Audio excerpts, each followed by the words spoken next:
자, 그러면 일단 그 확률과 통계 첫 번째 시간인 경우의 수에 대한 얘기를 지금 설명을 좀 해보도록 하겠습니다. 경우의 수.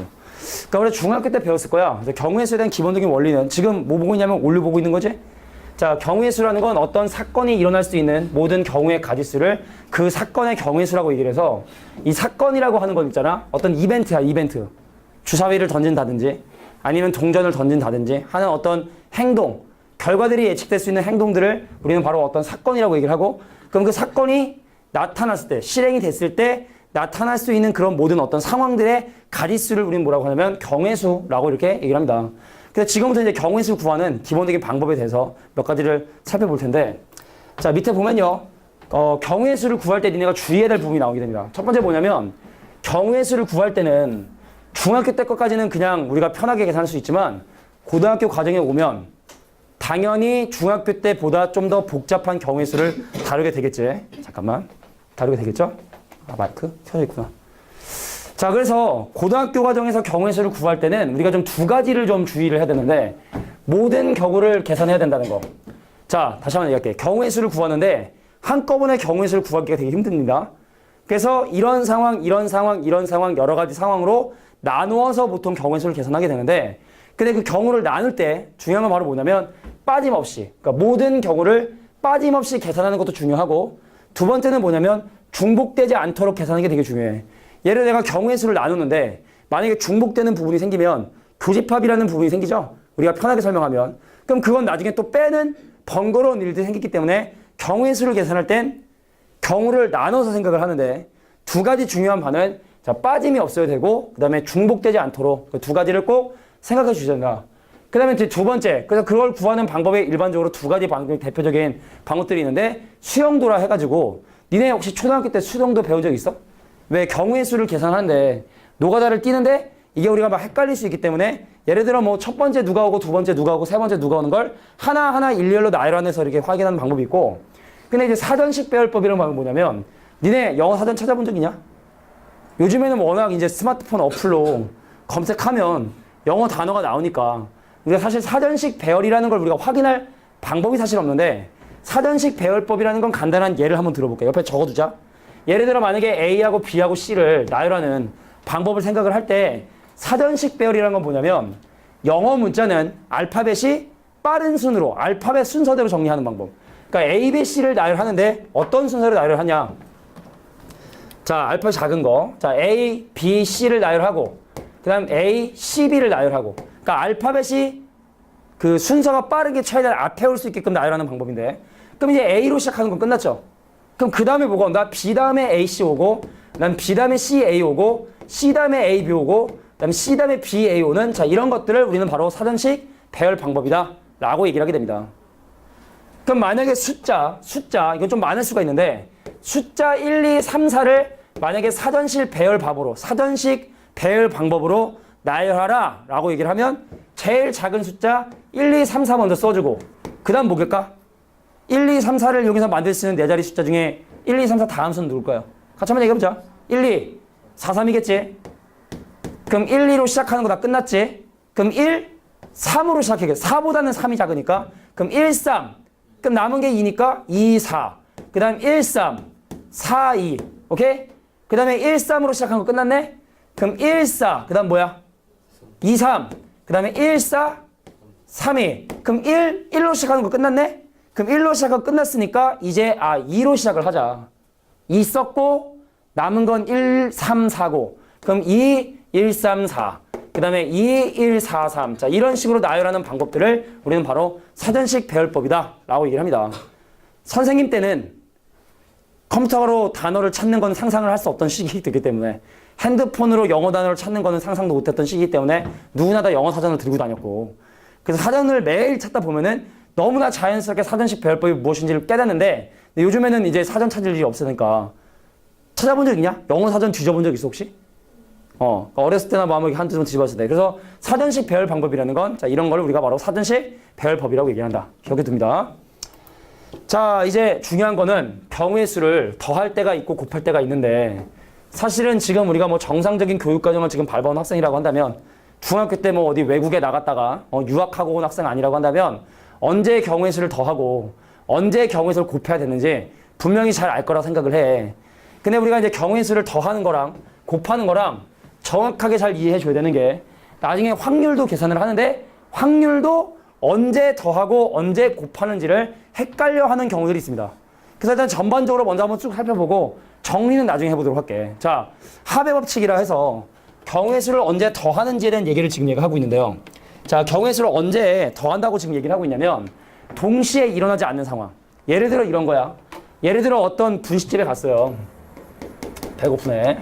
자, 분식집에 갔는데 예를 들어 라면의 종류가 세 가지 있어. A라면, B라면, C라면. 김밥이 4개 있습니다. 김밥이 기역김밥, 니은김밥, 디귿김밥, 리을김밥. 그래서 이렇게 김밥이 4가지가 있는데 우리가 경우의 수를 더할 땐 언제 더하냐면 첫 번째 동시에 일어나지 않는 상황이래. 그러니까 뭔 말이냐면 내가 돈이 얼마 없어. 그래서 라면 또는 김밥을 먹어야 돼. 둘 다 먹으면 좋겠는데 라면 또는 김밥을 먹어야 돼. 그럼 경우의 수 몇 가지일까? 경우의 수 몇 가지일까? 7가지겠죠? 라면을 결정하는 방법 3가지와 김밥을 결정하는 4가지가 있는데 지금 어떤 상황이기 때문에 또는 이 상황이기 때문에 2가지 상황이 동시에 일어나는 것이 아니기 때문에 그래서 합의 법칙을 적용하는 방법에 대한 얘기를 지금 설명하고 있지만 여기 옆에다 적어둡시다. 의미상 어떤 의미를 갖고 있냐면 적어라. 자, 또는의 의미를 가지고 있고 집합적인 의미로는 합집합의 의미를 가지고 있을 때 집합적인 의미로. 왜 우리가 집합 공부 열심히 했거든. 그럼 읽어보면 이게 합집합인지 교집합인지 우리가 이해하기 편하거든. 그래서 3가지 기준으로 그런 상황이 동시에 일어나지 않고 의미상 또는의 의미를 가지고 있고 그 다음에 합집합의 의미를 가지고 있는 이런 경우들은 그 2가지 경우의 수를 더해서 계산을 하게 된다라는 걸 기억해 두시고요. 그럼 밑에 있는 세세한 내용은 잠깐 제껴두고 곱의 법칙 바로 설명해 보면 그러면 곱의 법칙은 언제 사용을 하느냐. 아까 합의 법칙은 그 2가지 상황이 동시에 일어나지 않는다고 했는데 곱의 법칙의 중요한 건 바로 뭐냐면 연속적으로 일어난다는 표현이 중요합니다. 연속적으로 일어나는 표현. 연속적으로 일어난다. 그리고 의미상 어떤 의미를 가지고 있냐면 그리고의 의미를 가지고 있고 또 교집합의 의미를 가지고 있는 이런 경우의 수를 구할 때는 그 경우의 수를 곱한다. 뭔 말이냐? 자, 라면 그리고 김밥을 먹으려고 합니다. 돈이 좀 많아. 라면 그리고 김밥 먹으려고 해. 그럼 경우의 수 몇 가지? 12가지죠. 곱하죠. 그리고 2가지 상황이 연속적으로 동시에 일어나죠. 라면을 먹고 그리고 김밥을 먹죠. 그런 경우는 경우의 수를 곱해서 계산한다. 좀 쉬운 얘기긴 하지만 혹시 헷갈릴까 봐 정리해보자면 자, 2개의 사건이 동시에 일어나면 곱하는 거야. 동시에 일어나면 곱하는 거야. 동시에 일어나지 않으면 더하는 거야. 쉽게 설명할게. 선생님이 위에 옷이 5개야. 밑에 바지가 3개야. 이거 동시에 일어나, 동시에 안 일어나? 동시에 일어나지. 내가 만약에 바지만 입고 왔다든지 큰일 납니다. 그죠? 위에만 입고 오면 큰일 나죠? 이 3가지 상황과 5가지 상황은 분명히 동시에 일어나지. 그러니까 경우의 수가 15가지로 코디를 하는 거야. 이해되겠어? 근데 선생님이 셔츠를 좀 좋아해요. 선생님 단추 있는 옷을 좀 좋아하는데 셔츠가 10개야. 근데 셔츠, 티셔츠. 그냥 이런 단추가 없는 뭐 후드티가 5개야. 그럼 얘를 물론 겹쳐 입을 수도 있겠지만 더워. 동시에 입지 않는 상황이면 이 2가지를 더하죠. 뭔 말인지 알겠지? 그래서 일단 구별하는 첫 번째 방법은 그 2가지 상황이 아침이라 목이 좀 덜 풀려가지고 좀 더 그런 것 같은데 자, 2가지 상황이 동시에 일어나냐 동시에 일어나지 않느냐. 동시에 일어나면 어떻게 한다고? 동시에 일어나면 곱하고 동시에 일어나자면 더한다. 그리고 또는이면 더하고 그리고면 곱한다는 거. 자, 그리고 위에 합의 법칙에 잠깐 한번 설명해 보면은 자, 경우의 수를 계산할 때 이거 좀 중요한 부분이 뭐냐면 우리가 뭐 상식적인 범위로 알 수 있겠지만 만약에 A하고 B에 대한 교집합이 존재한다면 공집합이 아니라고 한다면 겹치는 부분을 빼줘야 된다라고 하는 이 부분도 살짝 밀치도록 할게요. 자, 이게 일단은 경우의 수에서 우리가 다뤄볼 내용들이 됩니다. 자, 그러면 지금까지 배웠던 부분들은 이제 올류에 정리를 하고 그럼 알구전을 이제 피도록 할게요. 자, 알구전을 보고 이제 대표 문제 하나씩 풀어가면서 자, 어떻게 경우의 수나 이런 것들을 구하게 되는지 알구전을 필 수 있도록 합니다. 자, 아까 선생님이 얘기했던 거대로 선생님은 수업 시간에 뭘 풀어주느냐? 기본 예제, 발전 예제 문제들을 선생님이 쭉 한번 풀어주도록 하고 알겠죠? 자, 오늘은 첫 시간이기 때문에 지난 시간에 대한 과제 질문이 없으니까 아마 시간적인 좀 여유가 될 것 같아. 그래서 원래 진도 계획상으로는 경우의 수하고 순열까지인데 상황 봐서 원순열하고 중복순열까지도 한번 설명을 한번 해보도록 하겠습니다. 자, 그럼 한번 천천히 가보도록 할게. 자, 기본 예제 문제 보겠습니다. 근데 솔직히 이 페이지, 이 단어는 니네가 분명히 재미가 없을 거야. 그러니까 빨리 좀 진행할게. 빨리 진행하는 이유는 니네가 중학교 때 배웠던 내용을 가지고 충분히 이해할 수 있고, 저기 지나가는 중딩 한 명 딱, 이러고 중딩 일로 와봐. 커먼 중딩 해가지고 한번 풀어봐라 그래도 아마 풀 수 있을 정도의 수준이니까 간단하게 편하게 빨리 한번 보도록 하겠습니다. 자, 붉은 구슬 3개, 흰 구슬 2개, 검은 구슬 1개 있는 상황에서 3개를 뽑아가지고 일렬로 배열하는 경우의 수를 구해보는데 같은 색의 공은 구별하지 않는다. 그러니까 무슨 말이냐면 빨간색 공끼리는 서로 구별할 수 없다는 얘기죠.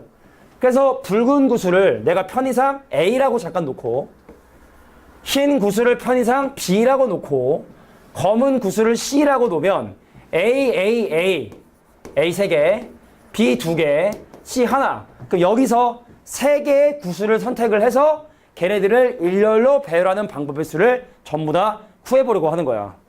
그래서 노가다를 좀 해보려고. 사전식 배열 같은 느낌으로 한번 진행해볼게. 야, A 나열하고 그 다음에 A 쓸 수 있지? 그러니까 뭔 말이냐면 빨간 구슬 다음에 빨간 구슬 넣어도 상관없는 거니까 빨간 거 다음에 빨간 거 다음에 빨간 거를 놓을 수도 있겠죠. 그 다음 볼까? 빨간 거 다음에 뭐? 그 다음에 흰 구슬 놓을 수 있겠지. 그러니까 노가다 좀 띠다댕입니다. 그 다음에 A 다음에 C 올 수 있죠. C는 한까지 활용할 수 있으니까. 그럼 AA로 시작하는 건 끝난 거야. AA로 시작하는 건. 그럼 그 다음 가보자고. 자, A, B에 A 가능한가? A, B에 A. 그지? 그 다음에 A, B에 C 가능하죠. 그럼 그 다음에 또 가능한 거 있나? 하나 없지? 그럼 이제 A로 시작하는 건 끝난 거 아니야? A로 시작하고 B로 끊어. A로 시작하고 C. A, C, A 가능하고 A, C, B 가능하고 또 뭐 가능한 거 있나요? A, C, C 불가능하죠. 근데 여기도 A의 BB가 가능하네. A의 BB까지. 그제? 자, 이게 A로 시작하는 모든 경우의 수를 다 조사한 거야. 된 거야? 자, 그 다음 B로 시작하는 걸 조사해보면 BAA 가능하고요. BA 그 다음 뭐가 가능할까? BAB 가능한가? BAB? B는 2개니까 BAB 가능하지? 그 다음 BA 뭐 가능해? C 가능하죠? BAC? 그럼 BA로 시작하는 거 끝난 것 같아. 그 다음 BB로 시작하는 거 BBA 가능하고요. BBB 불가능하죠? BBC 가능하죠? BBC. 그럼 BB로 시작하는 건 끝난 거지? 그럼 B로 시작하는 거 다 끝난 건가? BC, 그 다음 A 가능하고 BC, B 가능하고 또 가능한 건 없는 것 같아. 됐니? 자, 그 다음에 C로 시작하는 걸 조사해보면 CAA, CAB, 그 다음 CBA 또 뭐 있나? CBB 이렇게 있겠네요. 그래서 전체 경우의 수는 자, 하나, 둘, 셋, 넷, 다섯, 여섯, 일곱, 여덟 어마어마어마. 자, 경우의 수는 하나, 둘, 셋, 넷, 다섯, 여섯, 일곱, 여덟, 아홉, 열, 열하나, 열둘, 열세, 열네, 열다, 열일곱, 열여덟, 열아홉. 10개 맞니? 10개 맞니? 자, 그래서 이렇게 하나하나 노가다 하는 경우도 중요한데 간혹 가다가 어떤 학생들은 이런 걸 되게 좀 무시하는 경향이 있습니다. 노가다로 하는 거 이거 뭐 사실 그냥 별거 중요하지 않다 생각하는 친구들 많은데 교육과정 이거 되게 바래. 노가다로 하나하나 세는 거 분명히 보통 시험에서 한 문제 정도는 반드시 나옵니다. 알겠죠? 어떤 문제가 나올지는 모르는 거고. 자, 두 번째 문제 한번 해결해 보도록 할게요. 자, 이 방정식을 만족하는 자연수 ABC의 순서상의 개수를 지금 현재 구해달래. 그러니까 여기도 마찬가지로 A하고 B하고 C에 얘들아 봐라. 노가다를 해야 되는데 잘 기억해서 이런 한마디를 노가다 뛸 때는 항상 개수가 큰 문자를 먼저 기준으로 노가다를 띱니다. 얘를 B나 A를 기준으로 노가다를 띄잖아? 그러면은 답이 안 나오는 경우들이 되게 많이 나올 수 있기 때문에 노가다를 뛸 때는 특히 이런 걸 우리가 부정방정식이라고 얘기를 하는데 미지수는 3개인데 식이 하나밖에 없으니까 얘네들을 부정방정식이라 하는데 부정방정식 노가다 뜰 때는 개수가 큰 거 위주로 노가다를 떼라. 그래서 첫 번째, 자, 자연수라고 했으니까 C가 0은 불가능하고요. 그럼 C가 1이 가능합니다. 만약에 C가 1이라면 2A 더하기 B의 결과는 뭐가 돼야 된다? C1. 그럼 3 넘어가서 9죠? 그럼 얘를 만족하는 것도 이제 누구를 기준으로 노가다 뛴다? A를 기준으로 노가다를 뛰는 게 편하겠다. 그럼 A를 기준으로 노가다 뛰어보면 자, A가 1이야. 그럼 B가 얼마야? 7이죠? A가 2야. 그럼 얼마야? 5죠, 5. 2면 이제 4하고 넘어가면 5죠. 그럼 3에, 그 얼마? 3이지. 4면 얼마? 1이죠. 더 안 되지? 만약에 얘가 5가 되면 얘는 마이너스 된가 더 불가능하지? 그래서 경우에서 일단 여기 4가지. 자, 그럼 두 번째, 뭘 해보냐? C가 2인 경우를 따져보자. C가 2인 경우를 한번 생각을 해보자. 자, C 대신에 2 대입하면 6이고, 넘어가면 2A 더하기 B의 값이 6이고, 그럼 A 값 뭐 가능하죠? 작은 것으로 5가 뛰는 거야. 1에 그럼 B는 얼마? 2면 2, 3이면 0. 불가능하지? 자연수라 했으니까 안 되는 거죠. 그래서 여기서 가능한 경우의 수가 두 가지가 되겠다. 근데 거의 마지막일 것 같은데 그럼 C값이 예를 들어 3이라고 한다면 자 3, 9 넘어갑니다. 그럼 2A 더하기 B가 얼마가 되냐면 3이 되겠지? 그럼 얘를 만족하는 순서상의 개수는 1, 1이라는 것밖에 존재하지 않겠다. 그래서 경우의 수를 구해주면 4가지, 5, 6, 7가지가 정답이 되겠다. 됐나요? 자, 기본 예제 1번 문제를 살펴봤습니다. 벌써 졸려? 벌써 졸려? 선생님도 어제 밤을 좀 설쳤는데 잠을.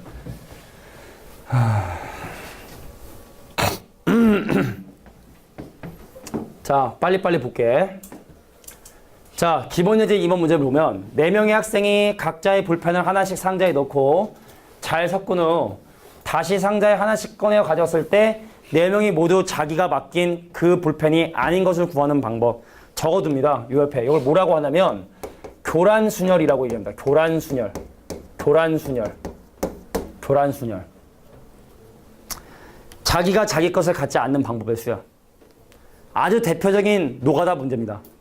이거는요, 수학을 아무리 잘하는 사람도 이거의 정답을 바로 구할 수 있는 방법은 없고, 이거는 무조건 수영도를 이용해서 계산을 해야 되는데, 자, 문제 한번 다시 한번 읽어볼게. 야, 여기 지금 4명의 학생이 있었었는데, 4명이 각자 자기의 볼펜을 집어넣고, 이제 볼펜을 찾아가려고 하는데, 자기 볼펜이 아닌 것을 가져가는 방법의 수.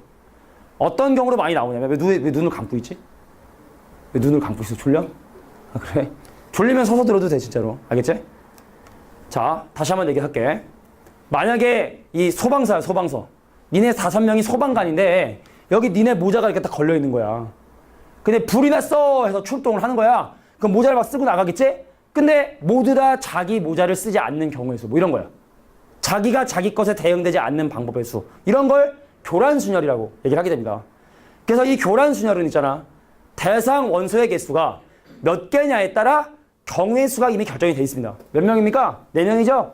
다 9입니다, 9. 나는 그냥 외웠어. 노가다 떼기 싫으니까. 자, 그런데 왜 4명의 학생이 자기 자식권을 갖지 않는 방법의 수가 9가지가 되게 되는지 걔를 경우의 수를 지금도 구해보도록 할 텐데, 자, A하고 B하고 C하고 D라고 하는 4명의 학생의 볼펜 번호를 예를 들어 1번, 2번, 3번, 4번이라 놓고 한번 경우의 수를 조사를 해보도록 할 거야. 자, A는 그러면 1번 가지면 돼, 안 돼? 안 되는 거야. A는 2번만 가질 수 있는 거야. 그래서 예를 들어 A가 2번을 가졌다고 쳐볼게. 자, 그럼 B는 이제 2번 썼어. 그럼 B는 이제 쓸 수 있는 게 1번 아니면 3번 아니면 4번을 쓸 수 있죠? 그럼 얘가 1번을 쓸 수도 있고 얘가 3번을 쓸 수도 있고 얘가 4번을 쓸 수도 있습니다. 자, 그러면 이제 첫 번째 볼까? A하고 B가 2, 1을 썼대. 그럼 남은 거 뭐 남았니? 3, 4 남았지? 근데 3, 4 대응하면 돼, 안 돼? 안 되지? 그래서 얘가 4가 되고 얘가 3이 될 수밖에 없겠지? 그 다음에 2, 3. 그럼 뭐 남았니? 1, 4 남았죠? 근데 1, 4 배열하면 4가 자기 자신께 되니까 어쩔 수 없이 4하고 1을 대응시킬 수밖에 없겠구나. 그럼 2하고 4. 뭐 남았니? 1, 3 남았죠? 근데 3, 1 나열하면 3이 자기 것을 가지니까 안 되겠지? 가능하면 뭐가 가능하다? 1, 3이 가능하다. 이게 A가 2를 갖는 방법의 수를 조사를 한 거야. 근데 A가 2만 가질 수 있나? 3을 가질 수도 있는 거지? 자, 3 가져갔어. 그럼 뭐 남았어? 1, 2, 4가 남았죠? 야, 같이 해야 좀 덜 졸리고 좀 같이 할 수 있잖아, 그제? 자, 3 가져가면 남은 게 뭐 남았다? 1, 2, 4 남았지? 근데 여기 뭐가 올 수 없지? 2는 못 오죠? 그럼 뭐 올 수 있어? 1, 3은 올 수 있죠?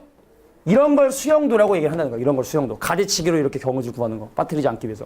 그럼 3, 1. 남은 건 2, 4. 2, 4 불가능하지? 4가 중복되니까. 그럼 어쩔 수 없이 4, 2. 그럼 3, 4면 뭐 남았니? 1, 2 남았죠? 여긴 또 갈라진다고. 1, 2냐? 아니면 2, 1이냐? 이게 가능하겠죠? 자, 마지막 A가 뭘 갖는 경우? 4를 갖는 경우는 남는 게 1, 2, 3인데 2 마찬가지로 못 오고 여기는 1, 3밖에 못 오겠구나. 4, 1. 그럼 남은 건 2, 3. 3, 2 불가능하니까 2, 3밖에 안 되겠고. 4, 3. 그럼 얼마?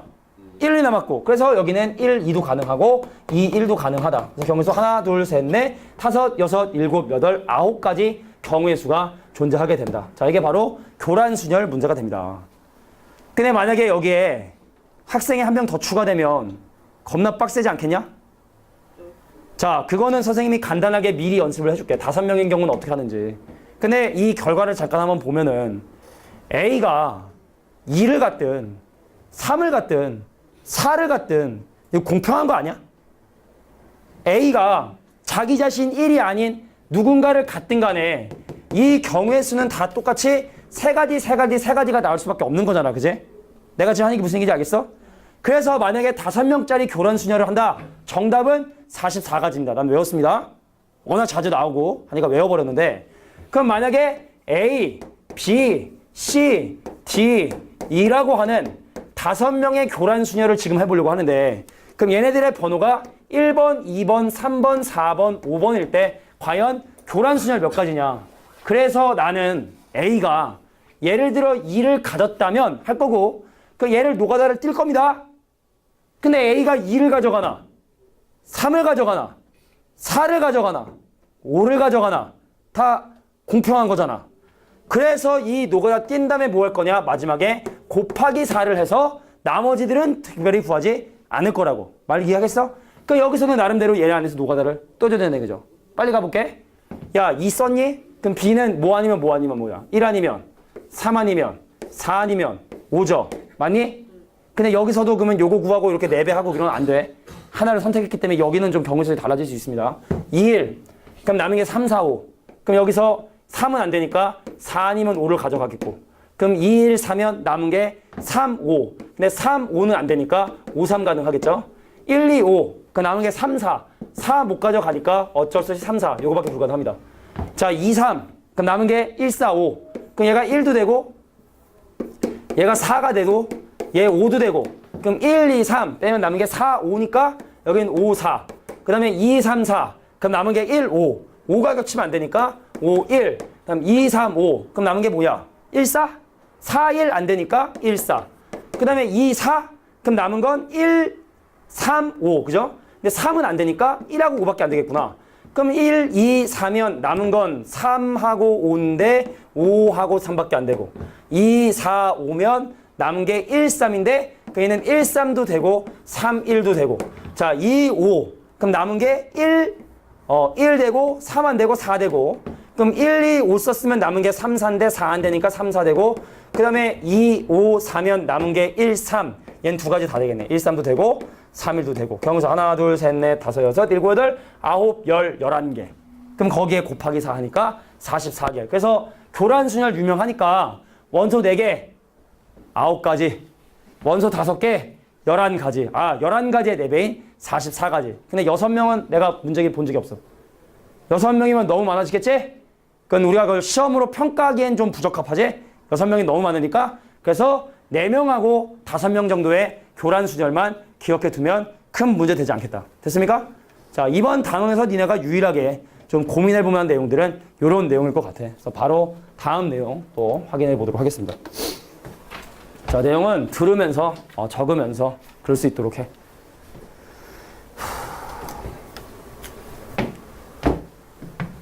자, 기본 예제 3번. 요거 좀 간단하니까 바로 보겠습니다. 서로 다른 두 개의 주사위를 던지면 전체 경우의 수가 몇 가지가 나오죠? 36가지 경우의 수가 나오게 됩니다. 근데 나오는 눈의 수의 합이 4 또는 9가 되는. 자, 또는이면 경우의 수적인 입장으로 더하는 거야, 곱하는 거야? 더하죠? 그래서 1번 문제를 해결하기 위해선 합이 4가 되는 경우의 수를 조사해주고 합이 9가 되는 경우를 조사한 다음에 마지막에 두 가지 성을 더해서 계산해주면 될 것 같아. 바로 갈게. 자, 서로 다른 주사위이기 때문에 두 눈의 합이 4가 되는 방법은 1, 3에 2, 2에 3, 1이라고 하는 세 가지 방법이 있겠고 그냥 두 수의 합이 9가 되는 방법 뭐 있습니까? 3, 6에 4, 5에 5, 4에 6, 3 있겠지? 자기 나름대로의 규칙을 가진 게 좋다. 뭐 앞에 건 점점 커지고 뒤에 건 점점 작아져야지 라고 하는 나름대로 자기의 규칙을 가지고 이렇게 정리해주는 게 좋겠다. 세 가지와 네 가지를 더한 정답은 몇 가지? 7가지가 바로 정답이 되겠죠. 두 번째 문제 보도록 하겠습니다. 자, 나오는 눈의 수의 합이 근데 나오는 눈의 수의 합이라고 하면 그 합의 범위는 2부터 12까지의 범위를 갖죠. 우리 모두의 마블 말 하니? 요즘에? 예? 모두의 마블 왜 핸드폰 게임 있잖아. 그 왜 이게 주사위 2개 던져가지고 이렇게 하는 거. 자, 주사위 2개를 던지면 나올 수 있는 눈의 합은 1부터 12인데 얘가 6의 배수가 된다 했으니까 그럼 이건 그 합이 6이 되는 방법과 그 합이 12가 되는 방법 요 두 가지 방법을 나눠 생각하면 될 것 같아. 그러면 눈의 합이 6이 되는 방법 뭐 있어요? 몇 개 있을까? 1, 5, 그 다음에 2, 4, 3, 3, 4, 2, 5, 1 있겠고 5가지 12가 되는 방법은 6, 6이라고 하는 한 가지 방법밖에 없으므로 얘의 정답은 몇 가지가 된다? 6가지 방법이 된다. 자, 3번에 보면은 선생님 나온 눈의 수의 합 가능한 범위는 2부터 10인데 그 눈의 합이 10일 이상이 된다고 얘기를 했으니까 그럼 세 번째 문제의 정답은 10일이 되는 방법과 12가 되는 방법의 수를 각각 구한 다음에 더해주면 되겠구나. 10일이 되는 방법은 5, 6에 6, 5 있고요. 12가 되는 방법은 6, 6이 있기 때문에 정답은 몇 가지가 된다? 3가지가 되게 된다. 자, 이런 것들이 경우에서도 우리가 배웠던 내용들이 됩니다. 자, 워낙 오래된 내용이고 좀 쉬운 내용이지만 차근차근 좀 볼게. 4번 문제 볼까요? 자, 1부터 100까지 뭐 집합에서도 우리가 많이 나왔던 문제인데 1부터 100까지 숫자가 적혀있는 100장의 카드 중에 한 장을 뽑는데 3 또는 5의 배수가 되는 경우의 수를 계산해 달라고 하니까 얘는 그러면 교집합이니 합집합이니? 합집합이죠. 근데 교집합 있습니까? 없습니까? 교집합 존재하죠. 3의 배수면서 5의 배수인 15의 배수라는 게 교집합으로 발생을 합니다. 그래서 1부터 100까지 숫자 중에 자 1부터 100까지 숫자 중에 3의 배수 또는 5의 배수를 조사를 할 텐데 편의상 3의 배수를 A3, 5의 배수를 A5라 한다면 그 둘의 교집합인 A15가 발생하게 된다는 건 상식적으로 받아들일 수 있을 것 같아. 물어볼게. 자, 1부터 100까지 3의 배수 몇 개일까요? 33개. 5의 배수는 몇 개일까요? 20개겠지? 그러면은 둘의 교집합인 15의 배수는 몇 개일까? 6개? 교집합인 6개를 빼줘야 된다는 거 주의해줘야 되고. 자, 밑줄 쳐. 3의 배수도 아니고 5의 배수도 아닌 수. 얘를 우리가 뭐라 하냐? 15와 서로소라고 얘기를 합니다. 자, 15와 서로소일 뿐만 아니라 3과 5의 곱으로 표현되는 뭐 예를 들어 45와 서로소인 수도 되고 그 다음에 뭐 5의 뭐 75와 서로소 뭐 다 같은 얘기긴 하거든.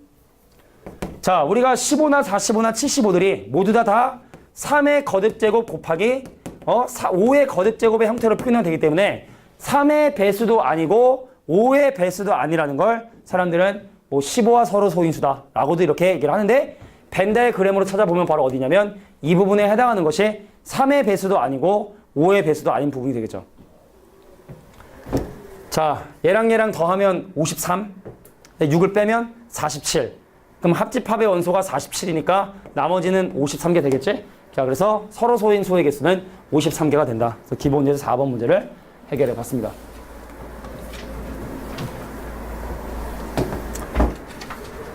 자, 과일의 종류가 5개 있고 음료수 종류가 3가지가 있는데 과일 중에 하나, 음료수 중에 하나를 선택해서 이 2가지로 간식을 준비하는 방법인데 그러면은 과일에서 하나, 음료수에서 하나면은 뭐 이런 걸 설명해. 5 곱하기 3이니까 15겠죠? 됐습니까? 뭐 이런 거는 그냥 애기들도 하는 거니까. 두 번째 보자. 2자리 자연수가 있습니다. 2자리 자연수가 있는데 10의 자리 숫자는 짝수가 돼야 되고 그 다음에 1의 자리 숫자는 홀수가 되는 그런 수의 경우의 수를 조사해보고 싶은 거야. 그럼 짝수라고 하는 건 뭐 있죠?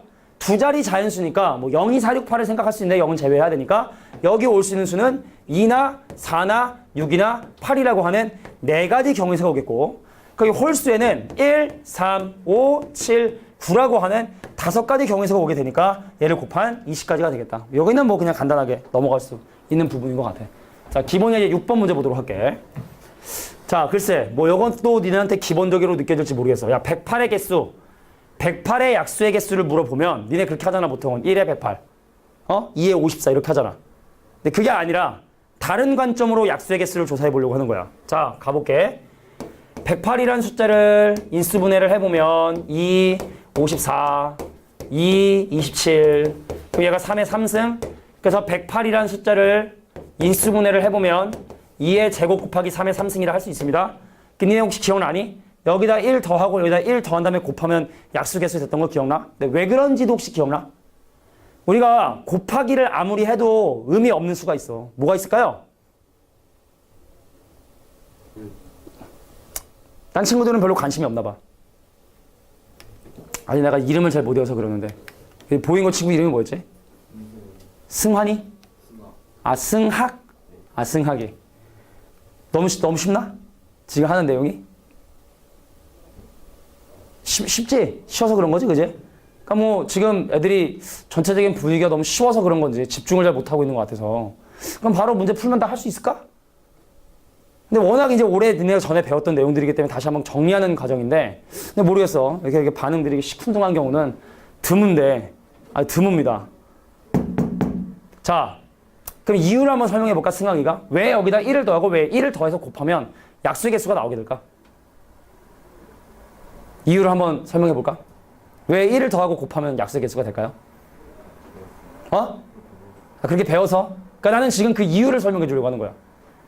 그 이유를 알아야 다음에 비슷한 유형의 문제가 나오고 변형된 문제가 나오면 풀 수 있기 때문에 그래.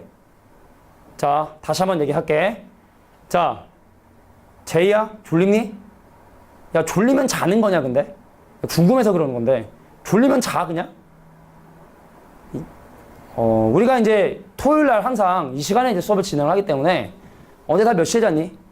금요일이면 좀 늦게까지 자라? 선생님도 2시에 잤거든, 2시? 선생님 새벽 2시에 자서 7시에 일어나가지고 보통 출근하거든? 보통 5시간 자고. 그러니까 물론 난 서 있고 떠드니까 좀 덜 졸리겠지만 그러니까 얘도 한 5시간, 4시간 자니 다?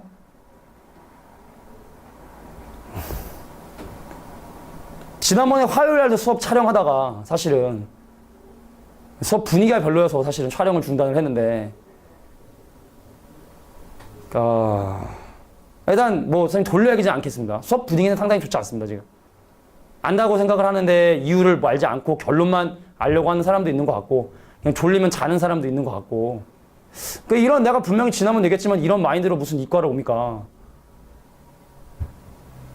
지난번 우리가 지금 수업 2번째지? 근데 2번째도 마다 지금 이러면 내가 뭐 불보듯 뻔한데 다음 시간도 그럴 거고 다음 시간도 그럴 것 같은데.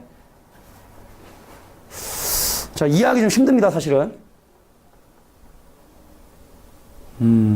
내가 니네한테 계속 물어보는 이유는 그나마 니네가 좀 덜 졸리라고. 같이 얘기하고 물어보고 얘기하는 거거든, 사실은. 졸리면 졸고, 먹고 싶으면 먹고,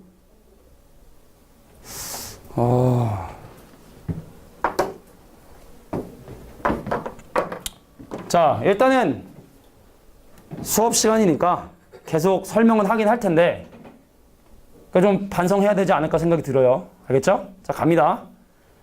곱하기를 아무리 해도 소용없는 수는 1이라고 해서 우리가 어떤 약수를 만들 때 가장 기본인 숫자는 1인데 왜 얘를 더하기를 하냐면 왜 하필 근데 이거를 경우의 수를 배울 때 얘기를 하냐면 1이라는 숫자에 2가 지금 2번까지 인수분해 될 수 있으니까 2를 있잖아? 여기다가 안 곱할 수도 있는 거야. 그럼 1이야. 근데 2를 한 번 곱할 수도 있는 거야. 2를 2번 곱할 수도 있는 거야. 그럼 내가 이 1이라는 기본 수에 2를 몇 개까지 곱할 수 있냐면 2개까지 곱할 수 있으니까 들어봐. 안 곱할 수도 있지? 한 번 곱할 수도 있지? 2번 곱할 수도 있지? 그래서 이 때문에 경우의 수가 3가지가 발생하니까 그래서 일단 3을 계산하는 거고 그럼 3도 3번까지 곱할 수가 있거든. 그럼 안 곱할 수도 있고 한 번 곱할 수도 있고 2번 곱할 수도 있고 3번 곱할 수도 있지. 경우의 수가 4가지니까 곱하기 4를 해서 얘의 약수의 개수가 12개예요 라고 이렇게 얘기를 하는 거야. 그럼 내가 왜 이런 걸 얘기하냐면 누가 물어봤어. 야, 108의 약수 중에 예를 들어 9의 배수의 개수를 구하라는 거야. 9의 배수의 개수. 108의 약수 개수 중에 자 문제 한번 바꿔볼까? 1-2번 해서 그럼 108의 약수 중에 9의 배수의 개수가 궁금한 거야. 9의 배수의 개수가 9의 배수. 그럼 9의 배수면 기본적으로 3이 2번은 곱해줘야 되잖아. 그럼 경우의 수적인 측면에서 살펴보면 2는 안 곱할 수도 있고 한 번 곱할 수도 있고 2번 곱할 수도 있으니까 3가지겠지. 근데 9의 배수가 되려면 적어도 3을 2번을 곱해야 되니까 3을 2번을 곱하거나 3번을 곱하거나 경우의 수는 2가지밖에 없겠죠. 그래서 9의 배수의 개수는 몇 개다? 6개다. 이런 식으로 접근을 해줘야 된다는 얘기입니다. 이해하겠습니까?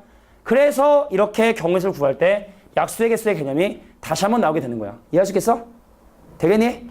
자, 그래서 이렇게 약수의 개수를 구하는 기본적인 원리가 왜 1을 더해서 곱하는 게 그랬었는지 경우의 수적인 측면으로 좀 생각을 해보자 라는 게 바로 1번 문제였습니다.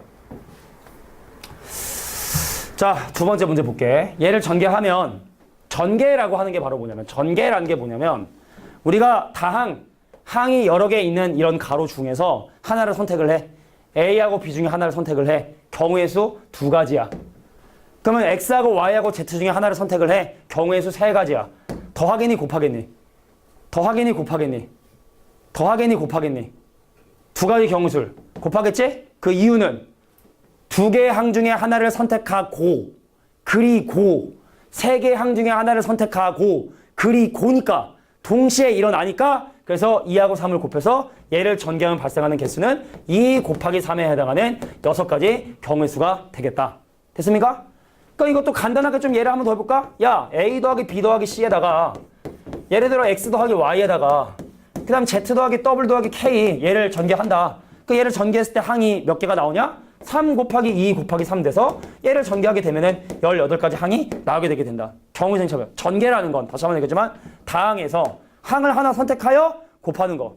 선택하는 방법이 세 가지, 두 가지, 세 가지니까 걔네들을 곱해서 18가지 경우수가 나오게 된다. 이게 바로 기본 예제 6번 문제였습니다. 자, 뭐 벌써 발전 예제 문제 나왔는데 그래, 야 좀 쉬운 건 좀 이해하지만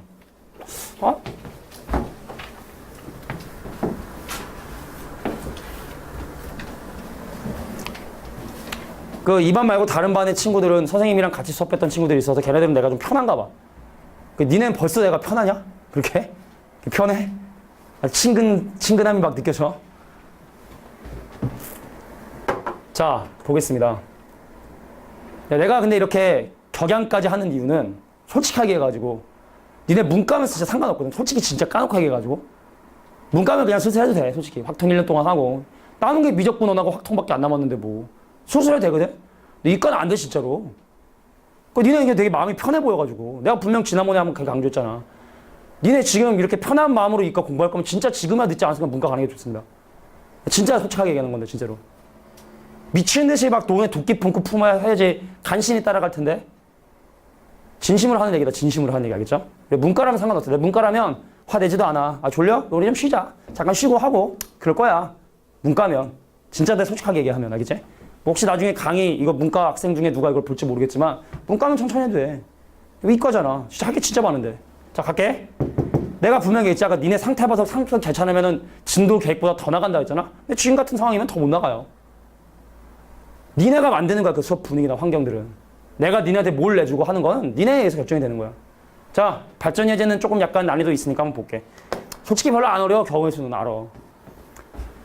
두 자리 자연수 중에 10의 자리 숫자와 1의 자리 숫자 합이 짝수인 것의 개수를 구하란다. 자, 두 자리 자연수래. 두 자리 자연수 중에서 A, B라 할게. 근데 얘하고 얘 합이 짝수가 되는 방법의 수를 구하는데 물론 노가다 할 수 있겠지. 내가 이거를 경우의 수를 나눠서 한번 해보려고 해. 그러니까 머릿속에 생각해봐. 노가다 떼도 돼. 야, 두 개 더해 짝수가 된대. 그럼 A하고 B가 홀수냐 짝수냐가 관심이 있잖아. 그러니까 어떤 게 가능하냐면 둘을 더해 짝수가 되려면 둘 다 홀수거나 둘 다 짝수일 수 있겠지. 그래서 A, B가 둘 다 홀수이고 홀수인 경우하고 그 다음에 짝수이고 짝수인 경우를 나누어서 한번 생각을 해보려고 하는 거야. 자, 아까 선생님이 왜 경우의 수 나눌 때 뭐가 중요하다 그랬죠? 빠뜨리지 말아야 된다 했고 중복이 되지 말아야 된다 했는데 이거 말고 또 있어?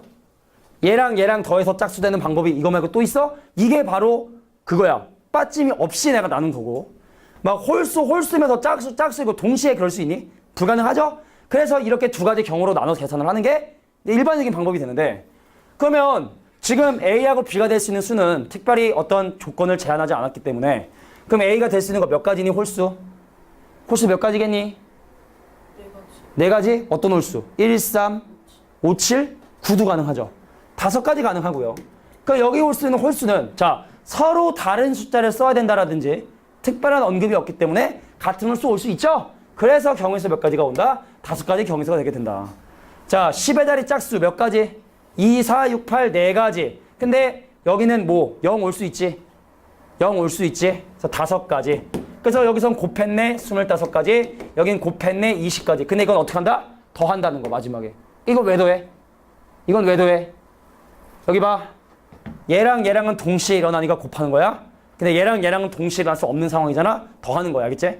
그리고 특히 내가 경우의 수를 동시에 생각하기 빡셔가지고 나눠서 됐다면 얘랑 얘랑의 각가지 경우의 수는 더해서 계산한다. 마지막에 더한다라는 거. 내가 나눠놨으니까 나중에 더해주게 된다. 자, 두 번째 문제도 보도록 하겠습니다. A란 점에서 출발을 해서 D라는 점까지 길을 가는데 되돌아가지 않고 반드시 나아간다는 거야. 진행 방향으로 계속 진행해야 된다. 그럼 가볼까? 방법은 두 가지일 것 같아. 위쪽으로 가는 방법인 하나의 방법이 있겠고 밑에 쪽으로 진행되는 두 가지 방법이 있을 거야. 그러니까 이건 각각의 경우의 수를 구한 다음에 더하겠냐 곱하겠냐? 더하겠죠. 왜 동시에 일어날 수 없는 거고. 내가 나눈 거니까. 그지? 그럼 위로 가는 방법은 몇 가지? 자, 여기서 여기까지 가는 방법 세 가지. 여기서 여기까지 가는 방법 두 가지. 그럼 이 둘은 더하니 곱하니? 곱하죠. 동시에 일어나 곱해서 위에는 여섯 가지.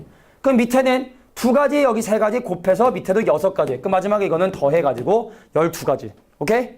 자, 이게 바로 경우의 수를 구하는 기본적인 얘기들이 된다.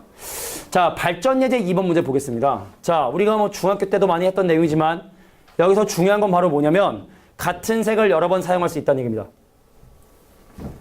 자, 같은 색을 여러 번 사용할 수 있다. 자, 이런 색칠과 관련된 문제는 일단은 내가 만약에 빨강, 노랑, 파랑이라고 하는 1번 색깔, 2번 색깔, 3번 색깔이라고 얘기를 한다면 이 선택하는 기준에 따라 좀 달라질 수 있어. 그러니까 뭐냐면 누구를 먼저 색칠하냐에 따라 모순이 생길 수도 있고 모순이 생기지 않을 수도 있습니다. 이 문제는 사실은 막 칠해도 상관없는데 그래서 이런 색칠과 관련된 문제들은 기억해 둘게. 많은 면과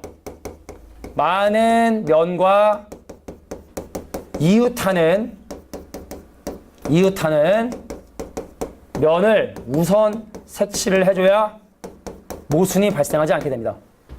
이건 뭐 그냥 아무렇게 칠해도 상관없지만 야, 얘는 지금 한 개의 면과 이웃을 합니다. 이 면은 두 개의 면과 이웃을 합니다. 이 면도 두 개의 면과 이웃을 하죠. 이 면은 한 개의 면과 이웃을 하죠. 그래서 우선적으로 색칠을 한다면 여기 칠해는 얘네들을 먼저 칠하는 게 좋을 것 같아. 그래서 모순이 발생하지 않는다고. 그 모순이 뭔지도 이따 보여줄게. 그럼 내가 1, 2, 3 중에 하나 선택을 해야 되니까 그럼 여기다 1을 칠했다 치자. 경우의 수 몇 가지냐면 세 가지죠. 됐니? 자, 그 여기에 색깔 칠하는 방법 몇 가지일까요? 여기에 예를 들어 1을 칠한 거야. 그 여기 칠할 수 있는 색깔은 몇 가지? 자, 이웃하는 데는 서로 다른 거를 칠해야 된다고 했으니까 그 여긴 두 가지가 되겠고 그래서 예를 들어 2를 칠했다 치자고. 그럼 여기 칠할 수 있는 방법 몇 가지? 두 가지. 왜 얘만 다르면 되는 거니까 여긴 두 가지. 그럼 여기는 칠하는 방법 몇 가지? 얘랑만 다르면 되니까 두 가지가 되겠죠. 그래서 예를 들어 전부 다 곱해주게 되면은 24가지로 단순한 답이 나오게 된다고. 근데 문제가 만약에 이래. 얘를 또 하나 들게. 자, 예를 들어 사각형이 있었었는데 얘가 이런 모양이야. 자, 1번 색깔, 2번 색깔, 3번 색깔, 4번 색깔을 가지고 칠해보려고 합니다. 그럼 얘는 누구 먼저 칠하는 게 좋다? 얘 먼저 칠하는 게 좋다. 왜냐면 얘는 많은 면과 이웃을 하잖아? 그럼 얘네들 다 칠한 다음에 얘 칠하려고 보면은 얘랑 얘랑 같은 색깔이냐 얘랑 얘랑 다른 색깔이냐에 따라 이 경우가 달라진단 말이야. 예를 들어 1번 칠하고 2번 칠하고 1번 칠하잖아? 그럼 여기는 3, 4번 두 개 칠할 수 있지만 근데 1번 칠하고 2번 칠하고 3번 칠하잖아? 얘는 4번밖에 못 칠하죠? 그럼 또 그거를 경우의 수를 나누는 게 좀 귀찮은 일이 되니까 가급적이면 많은 면과 이웃하는 얘를 칠하는 방법이 네 가지. 그럼 그 다음에는 얘하고 얘 중에 그나마 얘가 많은 면과 이웃을 하니까 그럼 얘를 칠하는 방법이 세 가지. 그럼 얘는 얘랑 다르면 되니까 두 가지. 그럼 얘는 얘랑 다르면 되니까 두 가지. 그래서 우선 순위를 꼭 설정해 줘야 된다. 누가 우선이 된다? 많은 면과 이웃하는 곳을 칠하는 것이 우선이 돼줘야 된다. 자, 여기서 또 한 단계 나아가서 문제가 더 어려워지는 경우도 있는데 근데 우리가 사실 지금 알고전만 낄랑하고 하고 말자는 게 아니라 이런 유의 문제들에 대한 분석을 지금 겸사겸사 하는 거니까 이 애도 적어두는 게 좋을 것 같아요. 그럼 니네가 이거 한번 해볼까? 자, 이제 문제를 한번 내보겠습니다. 자, 여기 이렇게 생긴 모양이 있었습니다. 자, 너무 이렇게 좀 하면 좀 그러니까 자, 시간을 줘볼게. 자, 지금 여기 A하고 B하고 C하고 D하고 E라고 하는 5개의 영역이 있는데 여기에 1번, 2번, 3번, 4번을 가지고 색깔을 칠해보려고 해. 네, 마찬가지로 같은 색깔 여러 번 사용해도 상관없습니다. 근데 이웃한 곳은 다른 색깔을 칠해야 된다고 합니다. 자, 5번 색깔까지 가겠습니다. 자, 그러면 이 5가지 영역을 칠하는 방법의 수가 몇 가지인지 한 2분 줄게. 한번 나름대로 고민 한번 해봐. 자, 원래 선생님 개념 설명할 때는 특별히 이렇게 문제 풀어보라는 시간을 잘 주지는 않는데 얘네 너무 심심해하는 것처럼 보이니까 자, 요거 칠하는 방법이 과연 몇 가지일까? 꽤 많습니다. 자, 경우의 수의 마지막 문제죠.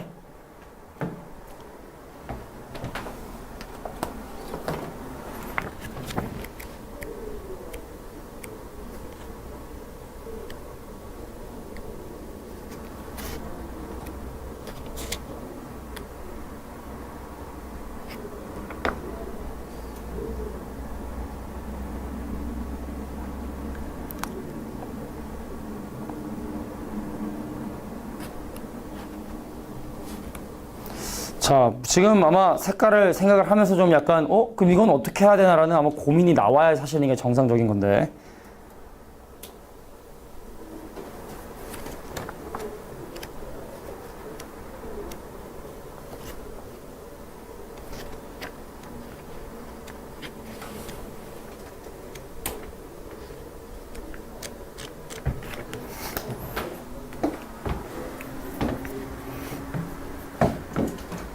자, 일단은 뭐 슬슬 한번 운을 띄워보면 일단 A를 먼저 칠하는 게 좋겠지. 제일 많은 면과 이웃하는 A를 칠하는 게 좋겠고, 근데 A를 칠하고 나면 나머지 5개의 면들은 사실은 다 동일한 입장이기 때문에 누구를 먼저 칠하든 사실 상관없을 것 같아. 자, 답 혹시 몇 가지들 나왔니? 몇 가지 나왔어? 석현아 몇 가지 나왔어? 460? 360? 몇 가지 나왔니? 360? 몇 가지 나왔어? 540? 몇 가지 나왔니? 360? 몇 가지 나왔니? 360? 좀 360이 많네. 근데 360도 내가 볼 때는 아닐 가능성이 매우 큽니다. 이렇게 했니 혹시? 선생님 얘 칠하는 방법 5가지 있고요. 얘 칠하는 방법 4가지 있고요. 그죠? 그럼 얘 칠하는 방법 몇 가지? 3가지. 얘 칠하는 방법 몇 가지? 2가지인가? 3가지지? 얘랑 얘랑은 다르니까 3가지지? 그럼 얘는 몇 가지? 이거 달라야 되니까 2가지. 이렇게 계산했나요? 그럼 얘랑 곱하면 9, 4, 36에 360까지인데 자, 일단 정답은 아닙니다. 왜 그런 일이 발생하냐면 봐, 마지막이야. 여기 봐봐, 집중해야 돼. 야, 얘랑 만약에 같은 색깔을 칠할 수도 있는 거 아니냐? 얘랑 같은 색깔 칠하잖아? 그러면은 이 B를 칠할 때 A하고 다른 색깔 칠해야 되고, 그럼 얘랑 같은 색깔이면 여기 칠할 수 있는 방법이 3가지가 되겠지? 그래서 사실은 얘랑 같은 색깔을 칠하냐 다른 색깔을 칠하냐를 나눠 생각을 해야 돼. 단순하게 생각할 문제가 아니라. 그래서 A를 칠하는 방법의 수가 방금 얘기했던 것처럼 5가지 맞고요. 그냥 뭐 누가 먼저든 상관없는 거니까. 그럼 2를 칠하는 방법의 수 4가지 맞고요. 그 다음 D를 칠하는 방법 3가지 맞고요. 근데 중요한 거는 여기를 볼게. B하고 D를 같은 색깔을 칠하냐 다른 색깔을 칠하냐에 따라 여기를 칠할 수 있는 색깔의 방법이 달라지게 됩니다. 그래서 A, E까지 칠한 다음에 경우를 나누도록 할 건데 B하고 D를 같은 색깔을 칠할 것이냐 B하고 D를 다른 색깔을 칠할 것이냐 경우를 나누어서 생각을 해줘야 돼. 자, 같은 색깔 칠하는 방법 한번 볼까? 야, 그럼 B를 일단 지금 칠할 수 있는 방법 몇 가지냐면 3가지고요. D를 칠하는 방법은 1가지입니다. 왜냐면 B하고 D를 같은 색깔 칠한다 했으니까 B의 색깔을 결정 짓잖아? 그럼 D도 색깔이 결정이 되는 거야. 그잖아? 자, 그러면 만약에 B하고 D가 색깔이 같고 A는 색깔이 혼자 다르고 그럼 마지막 C를 칠하는 방법의 수 몇 가지일까요? 3가지겠죠. A하고 달라야 되고 얘네들하고 달라야 되고 그럼 여기를 칠하는 방법은 3가지 이렇게 되겠지.